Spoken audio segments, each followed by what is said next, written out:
downtown Miami. I'm live in Manhattan. We're live on I-95. Gina Barroso is live at the scene. Now, police say initially the rapist would walk through the area where he was going to commit the crime and often use the excuse that he was going to rent an apartment. Channel 10 problem solvers wanted answers from the Department of Public Works, and we've been told that changing the signs for the summer session would be difficult.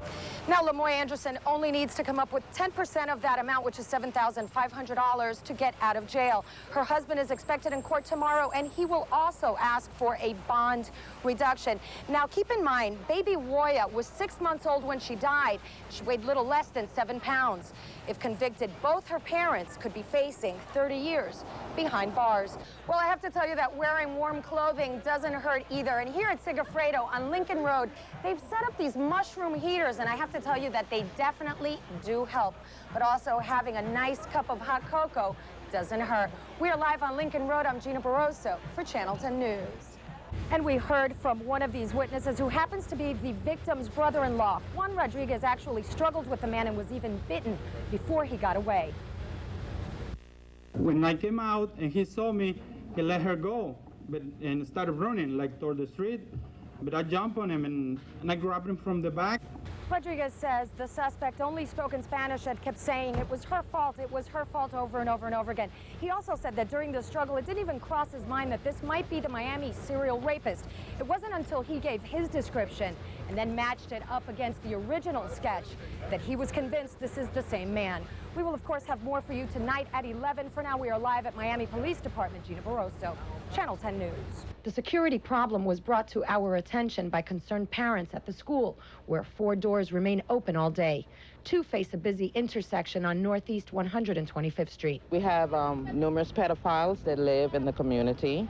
They send flyers home to let us know and update us about the pedophiles in the community, and at any given time, we have people that can walk into the school.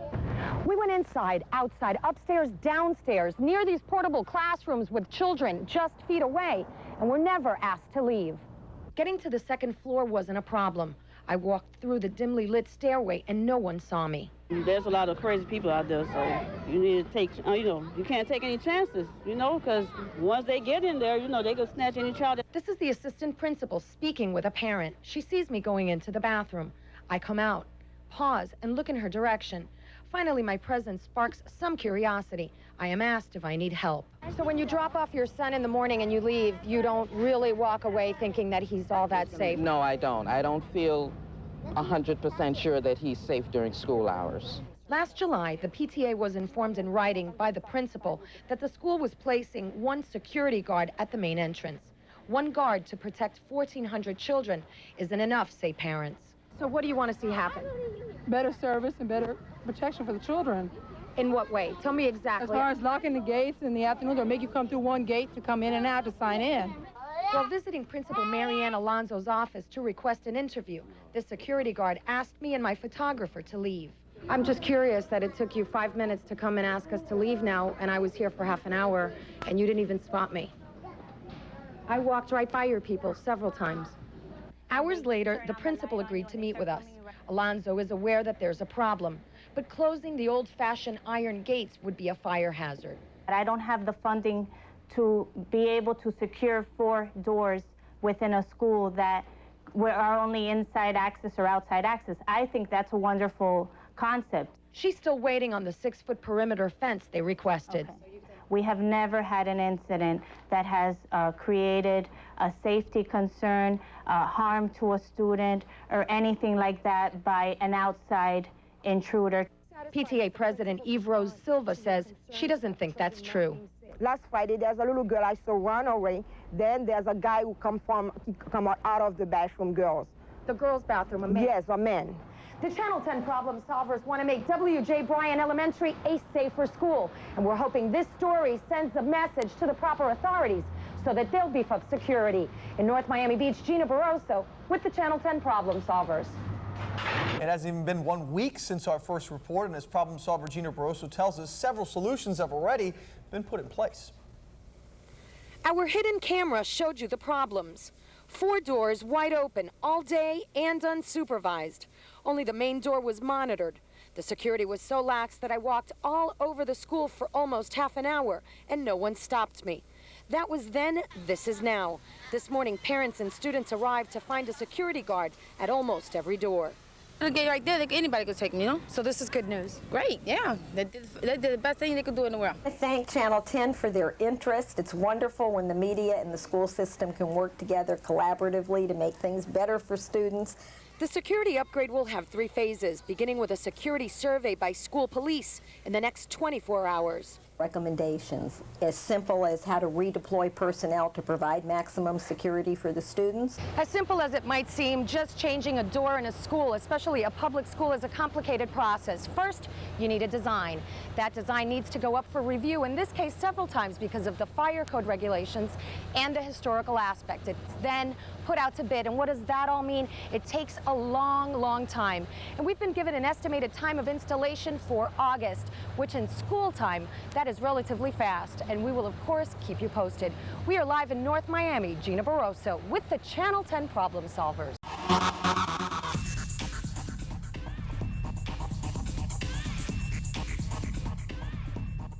Miami Design District is the place to be and be seen.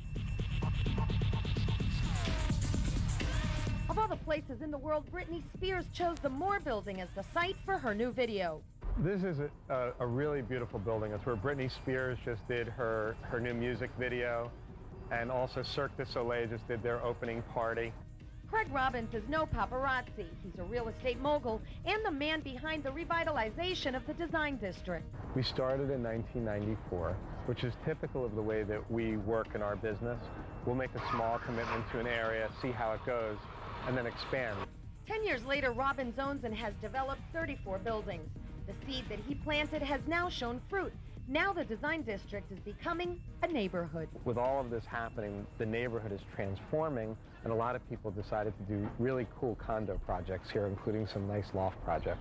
Today's Design District is so much more than furniture showrooms. There are public art displays, there are art galleries, and cool restaurants. And the management office for Julio Iglesias and Juanes calls the Design District home. Miami is the capital of the Latin world, and Design District is the capital of Miami. And those that have come have prospered. We're really growing. There's 17 galleries here. The Emerging Art Studio is in the corner, and we've been very successful. For Robbins, the projects continue. His next venture, keeping alive some of the natural beauty that already exists in the area. It'll be called the Oak Plaza. We decided that we would make this the heart of the district and have a public area where people could come and hang out. With all of the projects going on around it, the Design District may soon become the heart of Miami. Gina Barroso, Channel 10 News. It's official. Operation Radar is in effect. Radar stands for Removing Aggressive Drivers and Road Rage. Broward's FHP is behind the maneuver. It's to give an understanding to the public, to educate them on aggressive drivers. And they have the necessary tools to enforce it. Make room for the Mercury Marauder.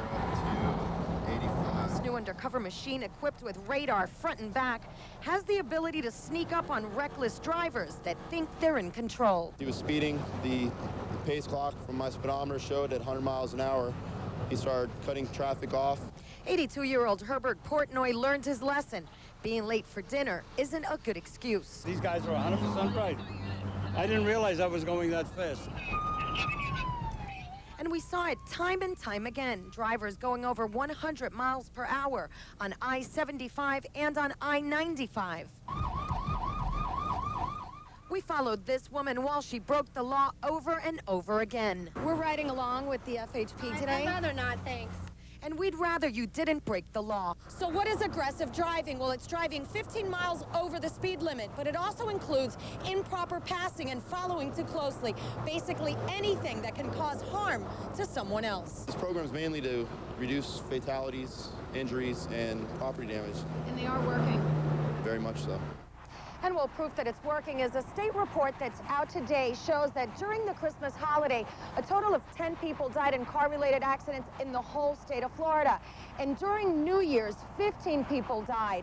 Last year, that number was 33. Hola, ¿qué tal? Muy buenos días. Les habla Gina Barroso de Noticias 23 al amanecer y faltan solo minutos para que sean las 8 de la mañana.